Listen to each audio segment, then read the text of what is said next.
Now that you see that you can subset and start making sense of stocks, grouping them, clustering them, and having some visualization, you want to then apply some transforms to them. You can apply to the subset that you've just created. You can apply the same transform to all of them efficiently, so that you're not wasting any computing power or memory. And then what you will want to do from this transform is create a payout.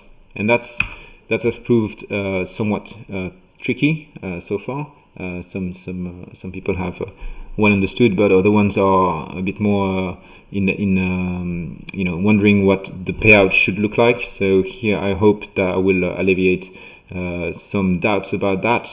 And very quickly, the payout function, the concept is really that it is your investment algorithm. So in the context of this competition, it means that this is in the payout function that you select 50 stocks out of the investment universe at each rebalancing date. Okay, so at each rebalancing date, you select 50 stocks. They receive 2% allocation each, and all the other ones receive 0. That's one of the requirements. About the rebalancing date, you choose. You can decide to rebalance at fixed frequencies every month, every week, or at a custom frequency. So if your signal triggers once one time in a week, and then a month later, and then 2 days later, then that's totally discretionary to you. This is what your payout should determine, basically. So this is the output of your payout, a data frame of weights indexed by the rebalancing date. This is this. So data frame of weights, 2% for the 50 stocks you've selected, 0 on the other ones, indexed by the rebalancing date. So either monthly, weekly, or whatever that is. The input, we only have one input, is that the first argument of your payout function is a data frame of prices. Okay, so that on our side, we are able to basically recreate or replicate the transformations that you do from raw data into the data that allows you to select your stocks. So basically, it's all about replicability. Your strategy is about getting systematic. You want your payout to run in the future. In the future, we will select new stocks based on new prices, and that should keep on working. So what does it mean in concrete terms? Concrete terms, it means that in your payout function, the first argument will be something like this. Okay, all the data you use to compute your payout. As we said, you can have the 6 dimensions or less if you don't need all the 6 fields, but you will have some dimensions, some field associated with tickers. So the size of this input matrix is going to be the number of tickers times the number of fields you use. Okay, and then you can apply within the payout. You can apply transforms to all this. Or we'll show you another way in a later webinar to do that more efficiently. But for now, you can start with having such a structure. And then here, obviously, are the dates with prices, all these prices. And then as output, this is what we summarized before. You'll have number of tickers in the portfolio. Okay, so if you have 500 tickers, you will have 500 columns. Even if some tickers drop out, if they have no prices, you just allocate 0 to them. And your payout needs to be able to do that because you don't know in the future if a stock will drop out or if the stock will go bankrupt, or on the contrary, if a stock gets added. We need to be able to grow that matrix just by passing in a new ticker. And then on the left hand side is going to be rebalancing dates. We've said before it's discretionary. You can do fixed rebalancing or non-fixed rebalancing. So that's about the constraints. So basically, to make just a very quick summary, you go from dimension n to k if n is your number of dates here, n, and k is the number of fields, to something that is outputting something of dimension t, which is t rebalancing dates, and a dimension g, which is g is the number of assets in your portfolio. That's it. That's in algorithmic terms, what your payout function has to do. So basically, how do you generate this matrix from this matrix? And the logic behind the two, or between the two, sorry, is what your payout function is about. This is where your strategy is taking its meaning.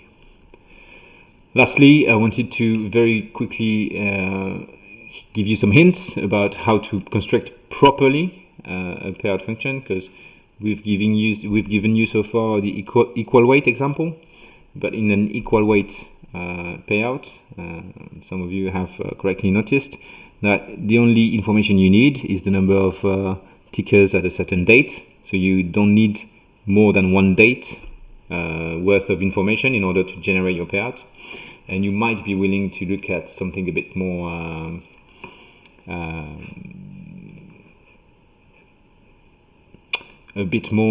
lengthy. So let's say if you want to compute some correlations, or if you want to compute some moving averages, then you will need, if you want to compute the 50-day moving average, you will need 50 days worth of data prior to your allocation in order to make this computation. So this here is the different ways you could do that. So your payout must be able to handle such stuff. So the goal of the payout is to generate this red dot. Basically, the red dot is the allocation, and it can use backwards all the blue dots. Okay, so whenever you generate a weight at some date, you can use backwards information. That's the blue. Now there are different ways to do that. Either a fixed training window like this, where you always look at between two dates and you generate a certain number of weights using only this fixed window, and then you move on when the fixed window is no longer available. Basically, you move on to a new fixed window, and then you follow the same logic. Or you can have a constant rolling window. Basically, if I want to generate my weight here, I only need I only need 5 days prior prices, for example, 1, 2, 3, 4, 5. So each day I look at the 5 prior days in order to get the information I need to generate my weight here. And lastly, you can use an expanding window. So each day you use all the information that was available in the past in order to make your new weight. And that's really the key message here. I encourage you to look at these charts. They are on the wiki. There is a wiki page around how to make payouts. I will encourage you to search in the wiki for payouts and to look at this advice we have in order to help you structure the payout correctly. This is key because it never stops. So in the future, when we add more data points in time, then you'll have more weights, and that's really what makes your strategy systematic. So this was just the introduction for this webinar and for this competition for the UBS Hackathon. It's a lot of talk rather than code for this webinar, but please do let us know about interest in hearing more and having more example or more code, and we'll endeavor to organize a new webinar, probably more focused on coding, but we felt that it was necessary or helpful to give you this overview of the competition so that you get started on right footing. And now, if there are any more questions, please write them in the side panel so that I'll endeavor to answer them. I'll give it 30 seconds and to check how many questions can come in, and I'll take it from there.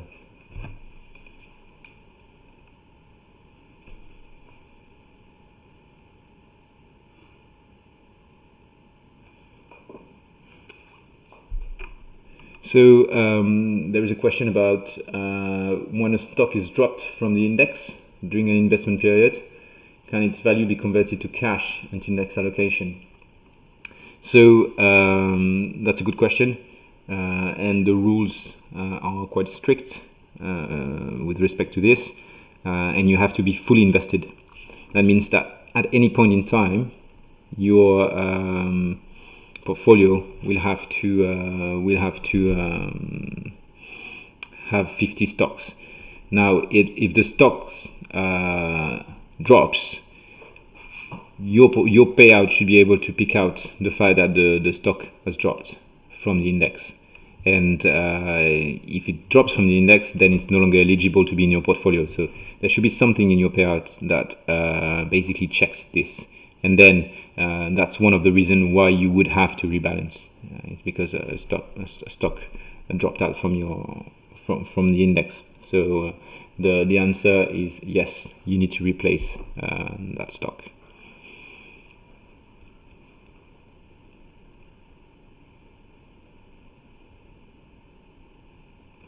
Looking at another question.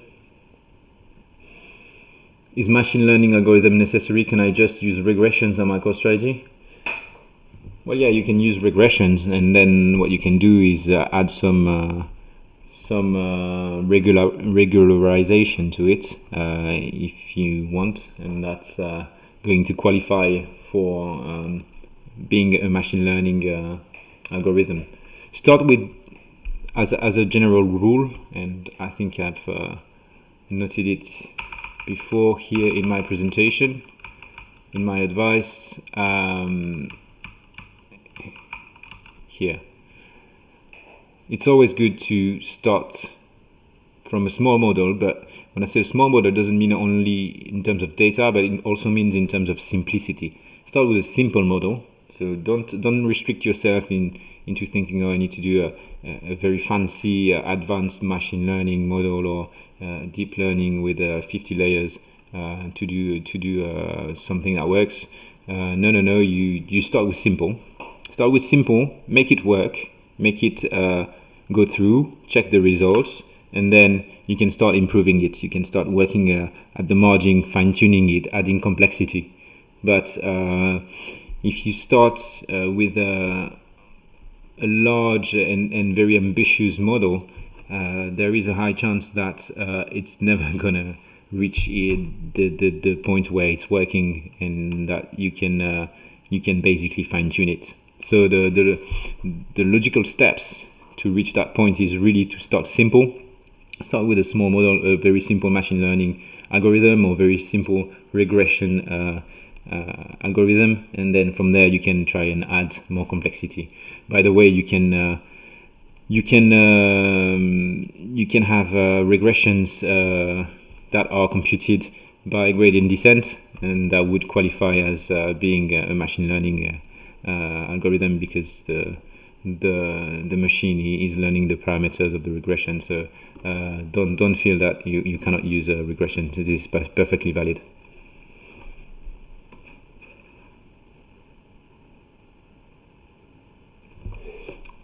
Yeah, so there is a question about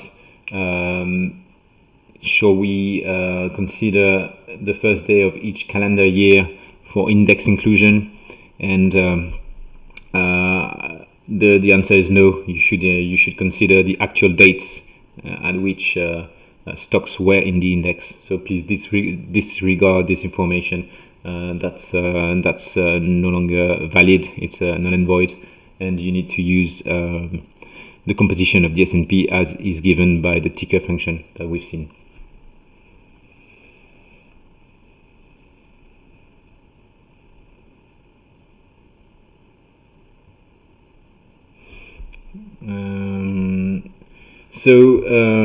There's a question about BB Live, and really simply, BB Live is stock adjusted for dividend split and other discontinuities that can provoke the prices to jump higher or lower. So this is just an adjustment. This is very there is nothing mysterious about it. It's the standard way you adjust for dividend payment or splits. So I encourage you, if you want to have more detail about how stock prices are adjusted, to go on your favorite web browser and look for how to adjust stock prices. There are many articles about this, and it's very standard. What it means though is that when you do adjustments, obviously the level of the series is no longer relevant. However, what is relevant is the first difference, so the one day change between the level. So that's where the information lies in the adjustment and in adjusted prices.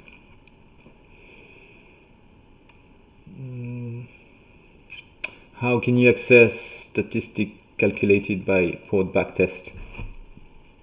Again, all the statistics that we are displaying are standard ones. So the formula is available across the internet in your favorite information source.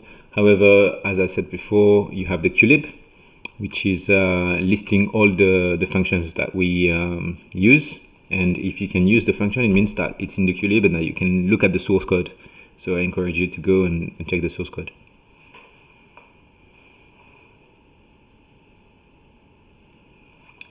When testing the algorithm in the unseen data, do we assume there won't be new stocks being included in the S&P? Actually, that's not an assumption that you should make, because if your payout is structured correctly, whether we feed in a data frame with n tickers or a data frame with n plus 1 tickers, your payout should be able to cope. That's the, let's say, the beauty of a payout function, is that it's scalable. It scales with the input that you give in. So whatever the input, and that's back to my first remark, start with a small sample, and then scaling up should only be a matter of changing either the size of the data frame or a parameter in your payout. It should scale just parametrically. So that's really what's important. The key message here about the payout function is that if a stock gets included or if a stock gets permanently excluded, you're included actually, because excluded you will still keep it, but included your payout should still function. So that's a very good test basically for your payout. Start with, I don't know, 20 stock.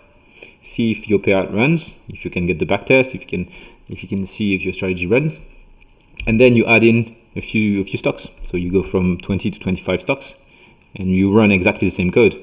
If it breaks, it means that your code is not generic enough, and one day in the future, your strategy that you thought was working then has a new parameter, a new ticker, and then it breaks down. So it's not viable, it's not systematic. And that's a very good use case where you can test.